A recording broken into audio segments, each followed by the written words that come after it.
അപ്പോൾ ഇന്ന് ഷർട്ടിൻ്റെ sleeve cut ചെയ്യുന്നതിന് നോക്കാം. ഇതേപോലെ രണ്ടായിട്ട് മടക്കിയിടുക. ഇവിടെ നമുക്ക് ഒരു 2.5 ഇഞ്ച് സ്ലീവ് റൗണ്ട് തയ്ക്കാൻ വേണ്ടി മാർക്ക് ചെയ്യാം.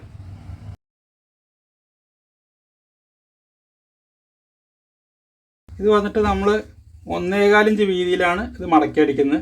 അപ്പോൾ ഇതിൻ്റെ പകുതി മടക്കുക, എന്നിട്ട് വീണ്ടും മടക്കിയിട്ടാണ് അടിക്കുക. നമ്മൾ 1/2 ഇഞ്ച് മടക്കിയിട്ട് 1.25 ഇഞ്ച് വീതിയിൽ അടിച്ചു കഴിയുമ്പോൾ ഇതിൻ്റെ അത്രയും ഫിനിഷിങ് കിട്ടില്ല.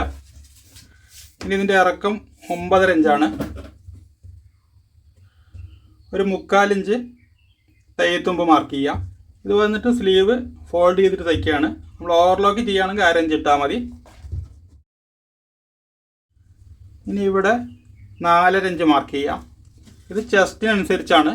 ഇതിൻ്റെ 40 ഇഞ്ച് ചെസ്റ്റ് ആവുമ്പോൾ 4.5 ഇഞ്ച് വയ്ക്കുക. അതായത് ചെസ്റ്റിൻ്റെ 8-1 ഭാഗം മൈനസ് 1/2 ഇഞ്ച്. കൈ ലൂസ് വന്നിട്ട് 17.5 ഇഞ്ചാണ്. അപ്പോൾ അതിൻ്റെ പകുതി 8.25 ഇഞ്ച്, 1/2 ഇഞ്ച് തയ്യത്തുമ്പും കൂടെ ചേർത്തിട്ട് 9.25 ഇഞ്ച് മാർക്ക് ചെയ്യുക. ഇവിടെ അതിൽ നിന്ന് 1 ഇഞ്ച് മൈനസ് ചെയ്തിട്ട് 8.25 ഇഞ്ച് മാർക്ക് ചെയ്യുക. ഇനി ഇവിടെ 2 ഇഞ്ച് മാർക്ക് ചെയ്യുക. അതിനുശേഷം അങ്ങോട്ട് ഷേപ്പിൽ വരയ്ക്കുക.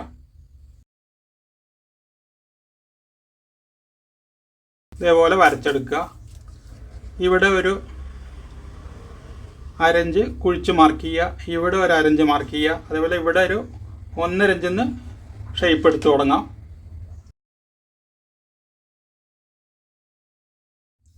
ഇതേപോലെ ഷേപ്പ് എടുക്കുക. ഇവിടെ ഇതുവരേക്കും ഷേപ്പ് എടുക്കരുത്. ഒരു 1/2 ഇഞ്ച് ബാക്കിൽ വരെ എടുക്കുക.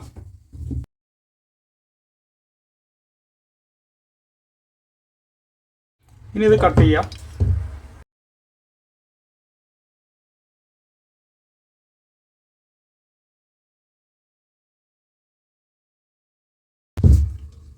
ഇത് വന്നിട്ട് ഈ മാർക്കിൽ മടക്കുക. എന്നിട്ട് ഈ എക്സ്ട്രാ ഉള്ളത് കട്ട് ചെയ്താലും മതി.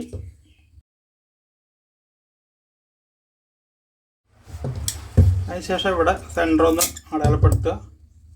എന്നിട്ട് ഇത് നിവർത്തിയിട്ടിട്ട് ഈ കുഴിച്ച് കട്ട് ചെയ്യാനുള്ളത് കട്ട് ചെയ്യാം.